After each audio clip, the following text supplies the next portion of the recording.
she's very visual. And other than that, she's just like such artistry in the way that she tells a story, you know, rather than just singing a song, which made me realize that's what I'm really into. Like living music, not just as songs, but as a theatrical experience.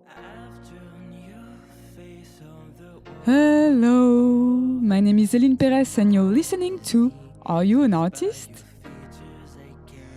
As you can hear, today's episode is with Nantas, who joined me for a conversation about music, acting, the high school musical dream, and life away from family. His honesty and warmth really shine through, and don't miss his new single, Bring Out Your Clouds, at the end.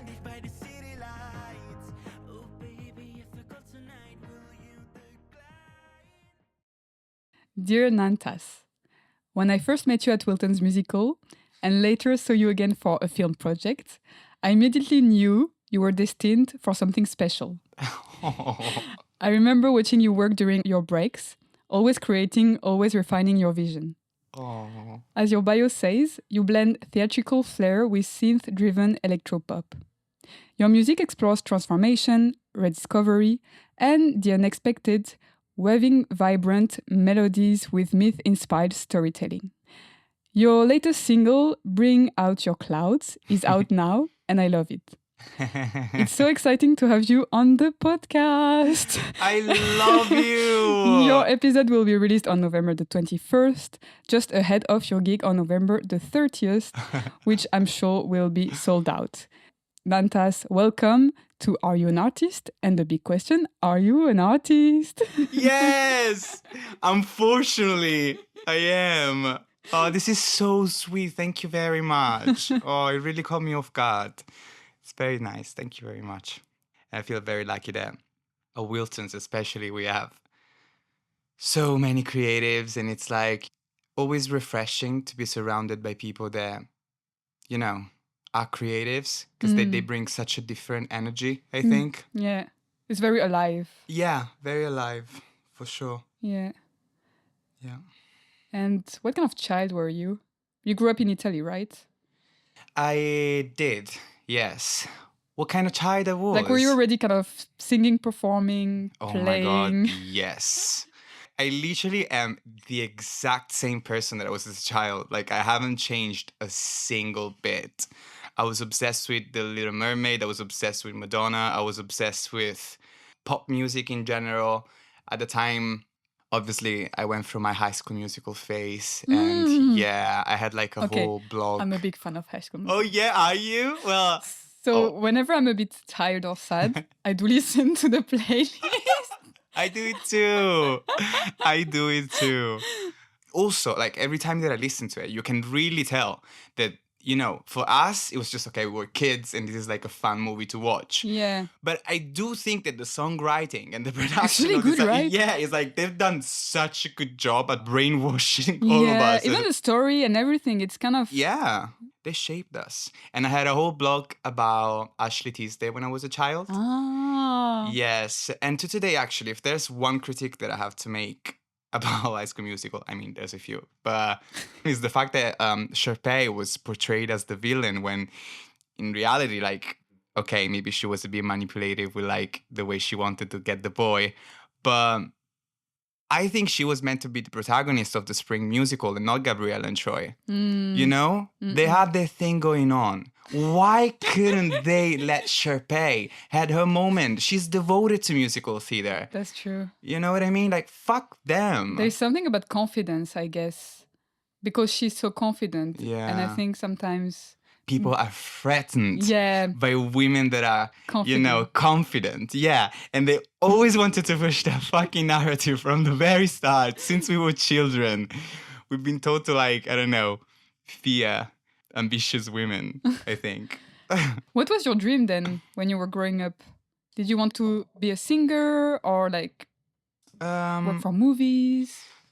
In a way, I grew up with much more naive way of dreaming that I have now, obviously, because I think when like 2005, 2008, when I was a child, we were still blinded by this, capitalistic lie that like, you work hard and you'll become a star and everything is gonna be so perfect. You know what I mean? And you're gonna make loads of money and you're gonna be a celebrity. And you'll fall in love with the right person. Yes, exactly. Which is gonna be this super attractive girl. I don't know what I was thinking at the time. But it's just like, I was definitely dreaming of being famous, of being rich. And right now, it's like, although I'm still going for that sort of dream of wanting to make it in the entertainment industry, because that's just what I'm really passionate about, it's a bit hard to adjust to that sort of reality that like we are finding out now more than ever what the price of capitalism is. Yeah. I was very fascinated by acting as well at the time. I don't know if I already made a shift about music, but I definitely always wanted to be famous, I think, When you're a child, everything it's much more simple. I guess that's why I used to like Sharpay so much, Like she wanted fame, It's a big be a stereotype, star. yeah. So yeah, I guess that was my dream. Before that, actually, I had a phase in which I wanted to be how do you call we call it in Italian veterinario, which is vétérinaire in yeah, French, yeah. I wanted to cure animals. I used to be a freak.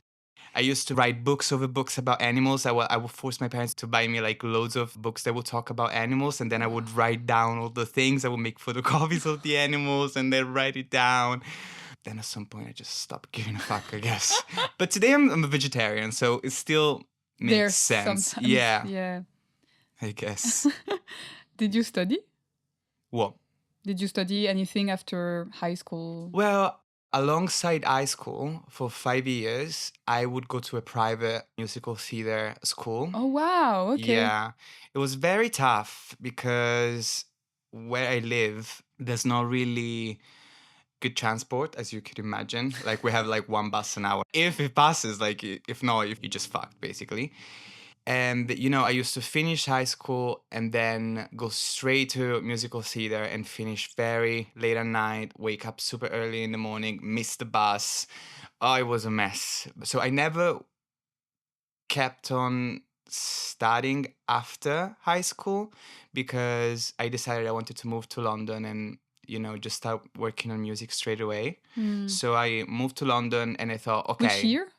2017. Okay, I moved in 2016. Seriously? Yeah. I think maybe it was late 2016, actually. Yeah, we came here together. Whoa. Wow. And here we are. Here we are. Here we are. Still struggling? Still fucking struggling more than before.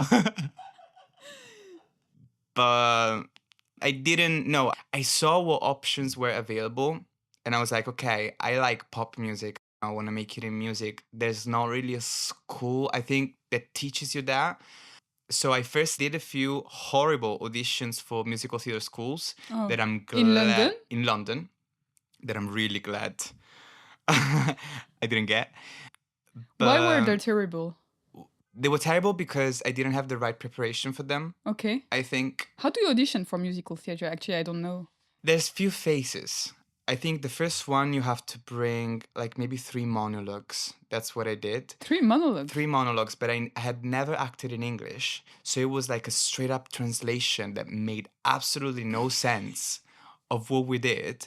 So back in school, when I was in musical theater school, we did as a play for the final year, La Casa di Bernarda Alba by Federico García Lorca, which is like a theatrical play that settled in, I think, 1940s Spain. Like it's meant to depict the way that women were sort of oppressed and segregated and like how they were so much relying on getting married as a way of escaping their family. Bernarda Alba was the mother of these, I don't remember how many, but like a lot of daughters.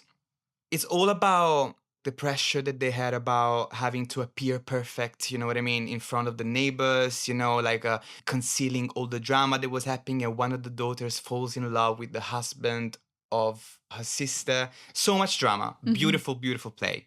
But I played an old woman. Can you do a little extract now? Oh, fuck, I can't remember any of it. It was so years ago. But I used to, I used to go like, Bernarda! Me and my friends still laugh about it. It was great. It was great. I love Federico Garcia Lorca. But I brought that to my audition.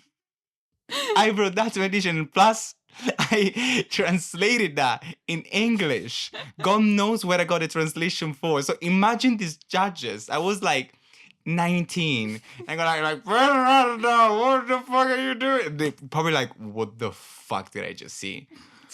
Like, what did You I must have just been witness? so entertaining for them. Yes, and I had also just broken up with my boyfriend. I was so sad. Oh wow. So probably I entered that like be already like bringing God Right. whatever knows, yeah, what area. And then I start playing this old woman. And then I think I also brought Shakespeare, but again, I had studied Shakespeare in Italian. You know, I think I can do Shakespeare. I've actually started taking drama lessons again, Mm. and I gave another go at Shakespeare because I'm obsessed with Shakespeare. But it needs preparation by someone that's English, Mm. you know? Yeah, I think I us really wish I Italian, could see it. French, we are just Yeah, like no. terrible at English. You know what I mean? Yeah. Especially because I think things like this, unless you don't go for a production that, deliberately allows you to maybe have a foreign accent or whatever, you have to know how to act Shakespeare because obviously they expect you to know. But same thing in Italian, you have to act in the right diction unless it's not required to be maybe somebody with a southern or northern accent, I guess. So this is my story about school. But no, I didn't go to uni. I took like singing lessons Okay. when I came here. And Private? Then private singing lessons, yeah. Which I'm so grateful for because the reason why I sing so much better now is because of those lessons. I would love to take some, but it's so expensive. Yeah, it's very expensive. But I suggest if you do it the right way because you can really fuck up your vocal cords if you don't do it right. Oh. Yeah. And I would suggest, like, for example, this vocal teacher, what she used to do, we would record the lessons. So then you have the exercises. You don't have to go there once a week, you just practice at home. And maybe even if you pay like 100 a lesson, you do that once a month. Yeah. Makes sense. But it was also really good because she started pointing out the fact that my accent was really Italian. So there was so many things that even when singing, I was saying with like a strong Italian accent and I had no idea. And like her name is Anna. She improved my voice, not only my technique, but also my accent, which again, I don't think it's a bad thing to have an accent when you sing. But I think it's a good thing to know that you have. Yeah, when you're using it. If that I still sound Italian at times, but I'm Honestly, glad that I. For an Italian, you're really good. Oh, thank you. Thank you, I guess. Yeah, I have no idea why, to be honest. So you did some. Actually, it's a good idea to, because all these trainings is becomes such a factory thing. I saw here, they train dancer, they train singer, but I don't know, in dance, I remember would be like 30 per class. Sometimes teachers, they don't even know our name. So then investing in like a few private classes, I feel like it might help giving you proper technique, working with your body from your background as well. And then when did you start with Nantas? Well, as soon as I moved here, I first joined a band and then, I've realized that, God, a band is so hard.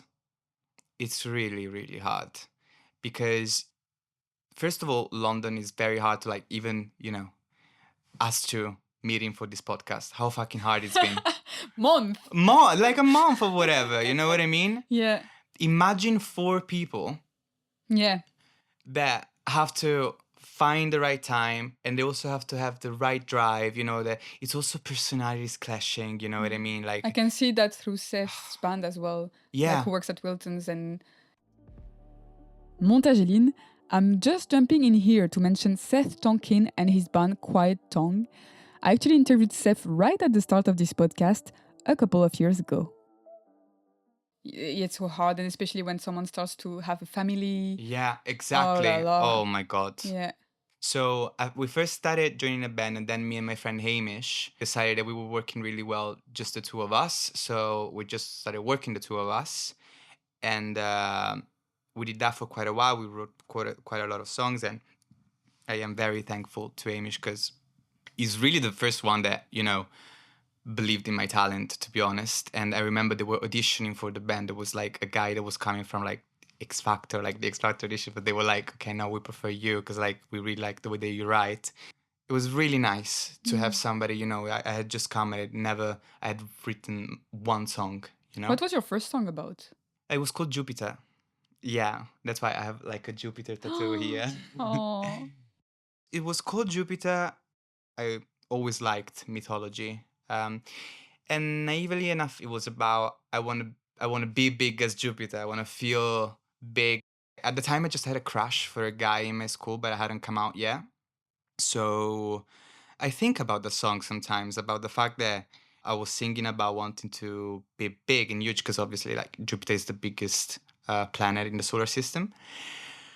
But I was singing that because I was feeling really small and invisible, you know? I wasn't talking about my sexuality with anyone. My best friend always points out the fact that she finds it so crazy that I had a crush on this guy for like 5 years. But 5 years? Yeah, but I never said a word to anyone, you know? In the meantime, I was silenced because, like, you know, I was sort of being bullied for it as well. So that all drove me to, at some point, I just had a very bad time in which I started dealing with intrusive thoughts and I became depressed, basically. And that's when I wrote my first song, to be honest. I had hit, you know, rock bottom. And yeah, my first song was about, I wanna be big as Jupiter. It was silly. So But beautiful. really beautiful, yeah, in a way, in a naive way. I think it was really sweet.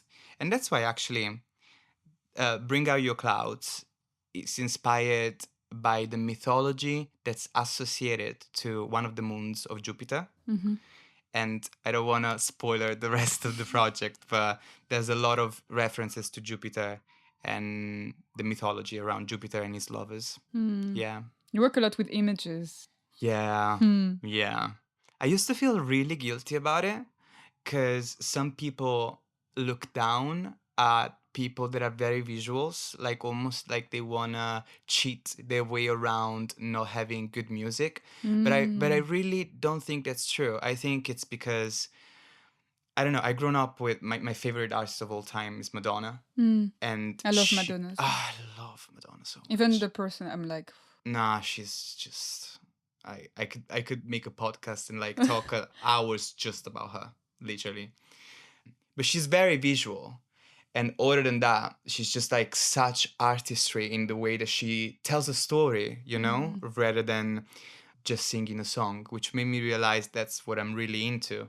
Like living music not just as songs, but as a theatrical experience, you know? Yeah. Her visuals are art. Yeah. It's truly art. Yeah, she's really going for it. Yeah, which I think it's something that we really lack in today's music landscape is the fact that people just want to provoke, you know? They just want to do the next thing that's going to be the biggest scandal, which is cool in a way, but you have to back it up with a message, you know, with an artistic message with wanting to say something, which is something that Madonna never failed to do. Yeah. You know what I mean? Everything that she does, there's always layers and layers of like meanings.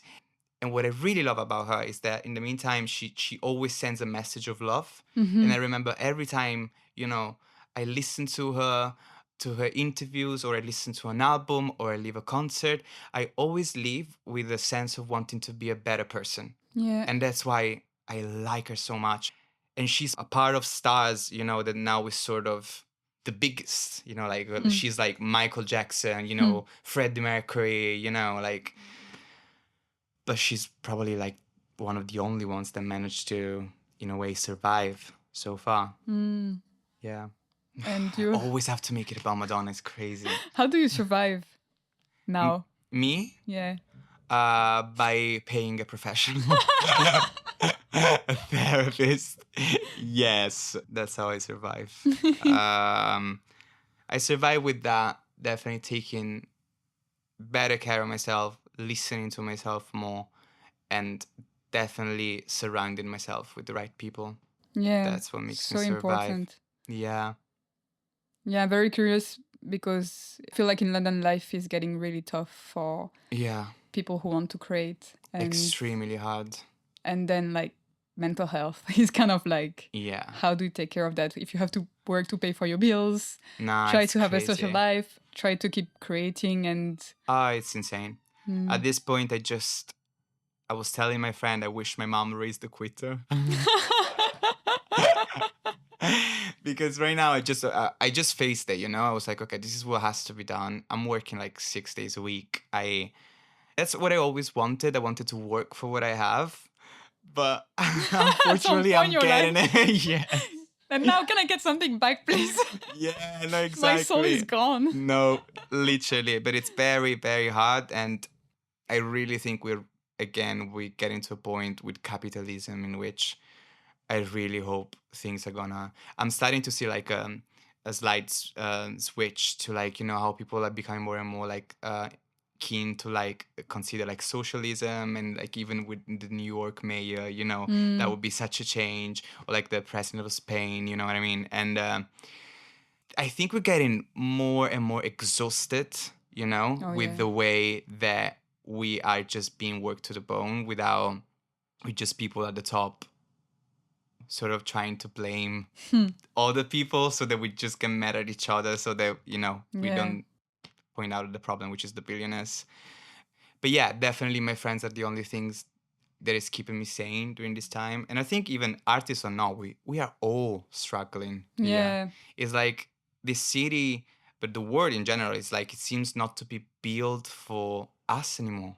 You know what I mean? Yeah. It's like, it's not normal that we have to work this much to then still not be able to have just a comfortable life. I don't want to say like luxury, but just like, you know, just not having to think about having money a second all the time. drink, or like if someone wants to go to the restaurant and you're like, oh, can we just come home for like... Forget about that.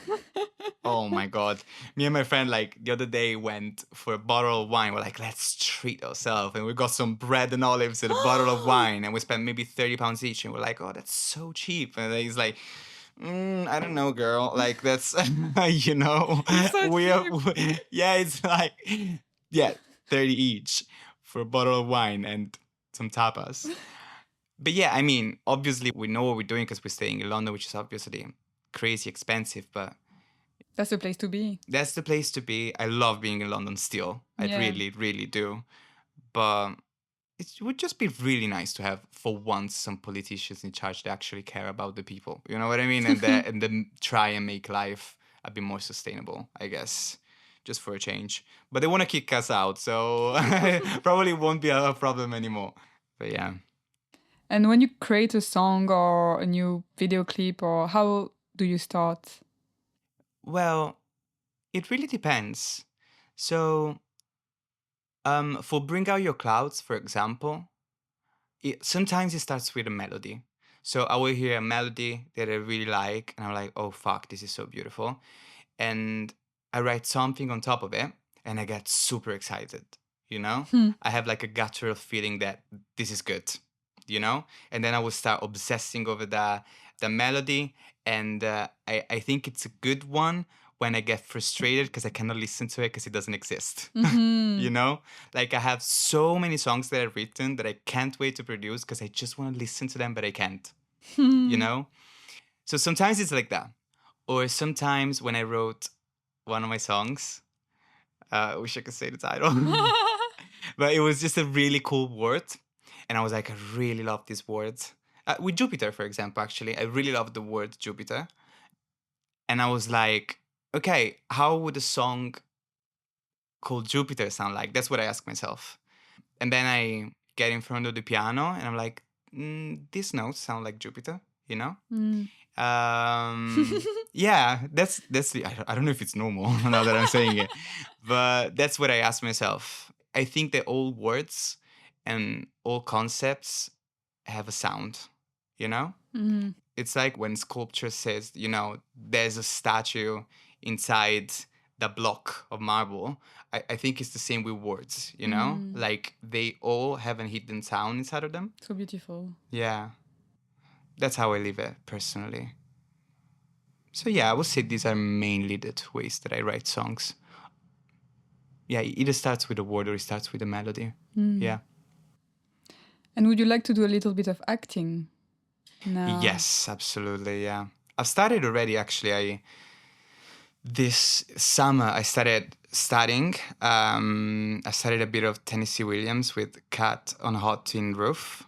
And again, I really wanted to start studying Shakespeare again. So I've started studying Mercutio from Romeo and Juliet, which is like my favorite fictional character of all times. He's so fucking interesting and fucked up at the same time.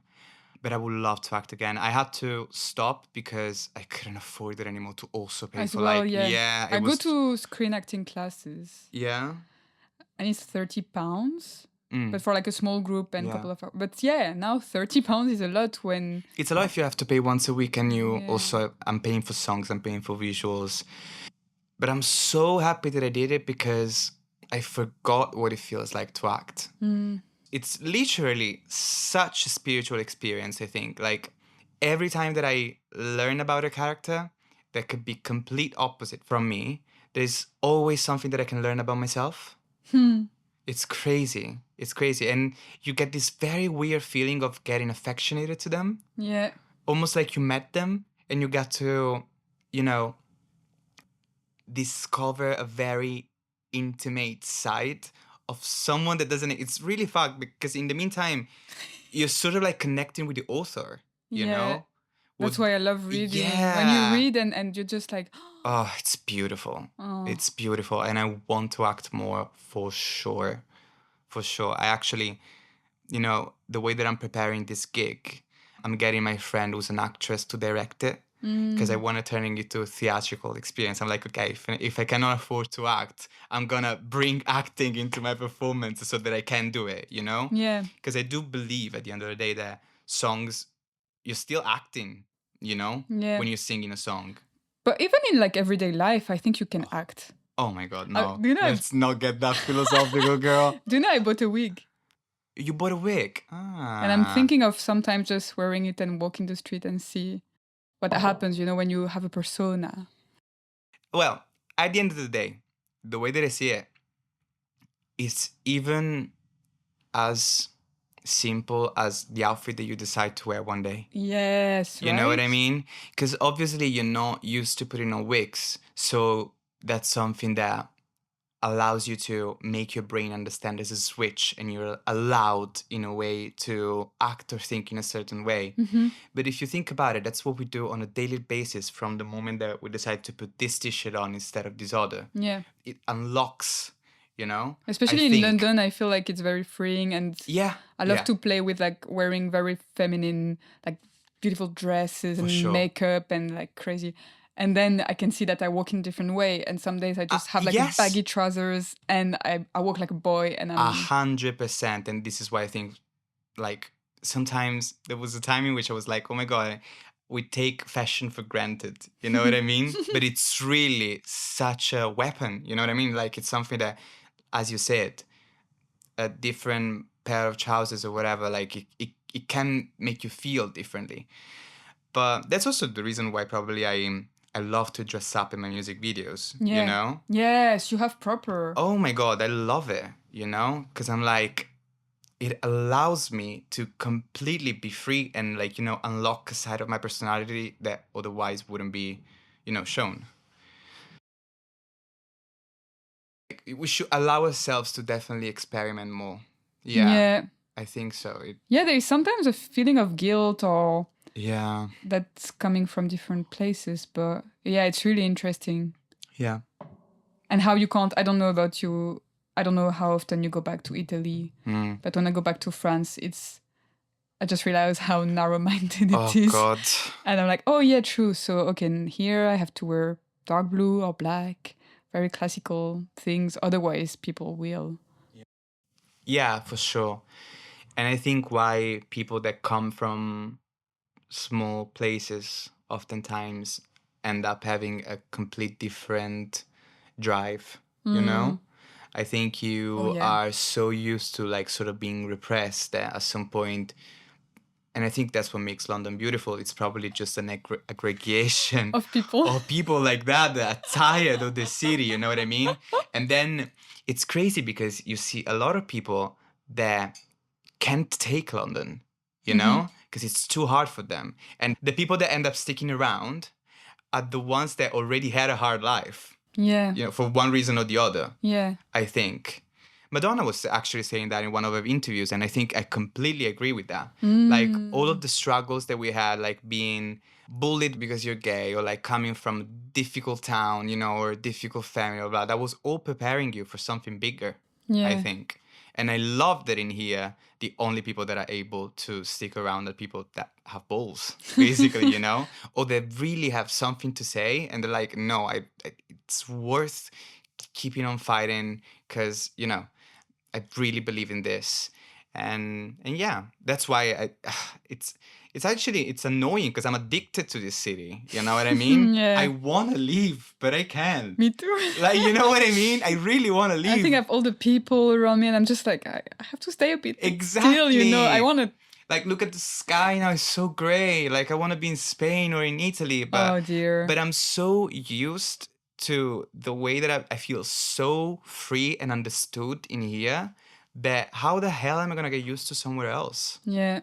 You know, maybe I'm not right. Maybe there are somewhere. Maybe I don't know, somewhere like Madrid could be cool. I don't know, but everyone that's left London, I don't know. The feedback that I seem to receive more often than not is that other cities can feel a bit claustrophobic once you're used to this. I don't know. Do you have inspirations apart from Madonna and High School Musical? Yeah, a lot. I get inspired by everything, to be honest. Yeah. For sure. I am, like, if I think about the themes that I'm exploring in this project, you know, it comes from anywhere, from relationships to mythology to friendship to mental health to war, you know, it's just everything that's around me inspires me. But I think it's like that for everyone, you know? Yeah. Like inspiration is everywhere, I Yeah. think. Yeah. Every time I read a book, which doesn't happen that often. Every time I watch a movie, which also doesn't happen that often, because I get too emotional. Oh wow.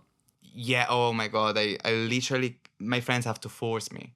Like every single time. You know when those memes of like, I'm not the same person that I was a film ago, like a movie ago. No, I haven't seen it. But Yeah, it's like a meme that says that you become, you know, you start acting like a different person. Yeah, I bring that to like, you know, level 10, and I get so annoying. One time I went to see this movie called The Worst Person in the World. Have you ever seen it? No.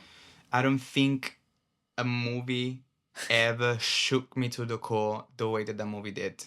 I cried for a week straight. Wow. It was mind-blowing. Wow. Yeah, that's why like I find it really hard to watch movies, but in the meantime, it's like there's this friend of mine, Federico. She always gives me the best suggestions of movies to watch, and now she moved to the Netherlands, but we used to go to the cinema together quite a lot. And every time I go to the movies with her, it's just like I see something that I keep on referencing for years.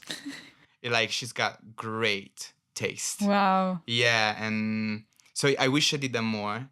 There have been times in which I forced myself to do it more. But yeah, definitely I get a lot of inspiration by other artists. Yeah. To me, art is a lot about exchange and like, you know, seeing what other people have done and let that inspire you. Yeah. For sure. Random questions of the end. What Okay. makes you laugh? What makes me laugh? Videos of parrots singing. That's very specific. Yeah, because the other day I wanted to make a compilation of things that really make me laugh. Italian trash also really makes me laugh. You know, like the TV trash. No, I don't know. Oh, yeah, why would you? But like sometimes you have like interviews of like very trash personalities. Okay. You know? And they say very stupid things, and that really makes me laugh. And also, actually, I'm not gonna lie, I have a side of me that is just like the dumbest person you can be. Like literally the dumbest things make me laugh. My friend Iris is probably the top things that makes me laugh. Like she came on a vacation with me to see my family in Italy. We open our eyes and we start laughing. Wow. Yeah, we want to Oh. lol till we drop all the time. Oh. But yeah, loads of very stupid things. Dogs make me laugh a lot. Cats make me laugh a lot. Yeah. Do you believe in talent? Do I believe in Thailand? You see, this is what I meant. I believe in Thailand for sure. And I also believe talent, well, it's so yes, for sure. Talent is a thing. Talent is a thing, but I think the best talent that you can have is to know how to work around what you have. You know what I mean? And make it work for you. Yeah. You know what I mean? Yeah. Because a lot of people are not born with talent, you know? But the best artists, you know, or just the best professional in whatever thing are people that just figured out how to work with what they had, you know? So I believe maybe in that talent more rather than actual abilities. Because how many people are like great, excellent singers, but they're not, you know, but me sometimes they don't even want, but did I answer the question? Yeah, You know no, what I mean? it's really Because I think about it interesting. a lot. I Yeah. think about it a lot. You know when people say if you work hard, you can make it. That's obviously not always true. That's true. But in the meantime, it's working well. Yeah, you're completely Yeah. right. It's working with what you have yeah, and make it work. yeah, It's really inspiring. yeah. I do think that like I've seen this stupid as that, but like this interview like Ed Sheeran being like, I wasn't born with talent. And you see the interview, like the first, you know, exhibition that he couldn't even sing. But then he worked really hard on it, and now he's like one of the best paid, Yeah. you know, singers in the world. Yeah. Madonna wasn't the best singer at all, but she's just very good at what she does, which is like provoking and like, you know, inspiring thoughts and whatever. You could take anyone and be like, no, there's something that you're not good at, but they're just really good at making things work for them. Mm-hmm. So I believe in talent. I don't think that's crucial. Mm-hmm. Yeah. If you could have dinner with anyone, Jesus. alive or dead, who would it be? Oh, God, we know. Let's not pretend. Because I would like to say something cool, like Michelangelo is like my favorite thing, but probably like he was alive way too long ago. I don't know what we could talk about. You know, I'd be like, what did you think of the new Lady Gaga album? It was like, what the fuck is that? What language would we even speak? I would probably say Madonna, although I try to keep it cool as much as I can, because you know how they say never meet your idols. Like, what if we... But I feel like Madonna, though. I do think we get along. Yeah. But what if we don't? I created my whole personality around her. You know, that'd be fucked. Therapy for like 15 years. Yeah, you know what I mean? I'd be like, fuck you. I gave you so much money, you know? But yeah, I think I want it to be her. Yeah, for sure. Have you seen her perform? Yeah, a lot of times. If you could live a parallel life. Parallel life? Yeah, so you have your life, but you have just... Another one? Yeah. Another one. God, I don't know. I quite like my life, to be honest. I don't want a parallel life. It scares me. But what do you mean a parallel life? So, because I feel like sometimes I feel we don't have enough time to do everything we want. Oh, in that case. Okay. And like, for example, I don't know, if I had a parallel life, maybe I'll just do something that I could have tried here, but I just don't have enough time, you know? Okay. In that case, I'd be at home with my family and I'd just have a normal job and I'd be living a very slow life. Because that's the one thing that I'm really scared that I'm missing out, you know? Obviously, I think as immigrants, we feel guilty, at least I do. Sometimes of like, you know, we're missing out on the lives of the people that we love the most, you know? And every time that I go back to Naples, you know, it really hits me. You know, I'm with my sister, which is like my favorite person, and like sometimes I wish I had more time for that. So in a parallel life, I would just have no ambition, and I would just chill, work, go home, and be depressed, just like all of them. I'm Getting joking. so emotional. I was, and then you say that, and I was like, No, I'm joking. No, it's just saying that, like, when you imagine another life, everything seems perfect, Yeah, of But then course. it also, like, even just having a normal job, like, imagine I never left London and I just lived that life with no ambition and just going to work and then go back home. I wouldn't even appreciate my family, I think. Yeah, You know? right, yeah. So I guess that's a bit of the paradox Oh. about it. But yeah, no, not that they, yeah. That's what I do. Any dream for the future? Have more time to do what I love. That's it. I love my life already, to be honest, but a bit more of a whatever financial, thingy that allows me to do more what I like and less hospitality jobs for sure.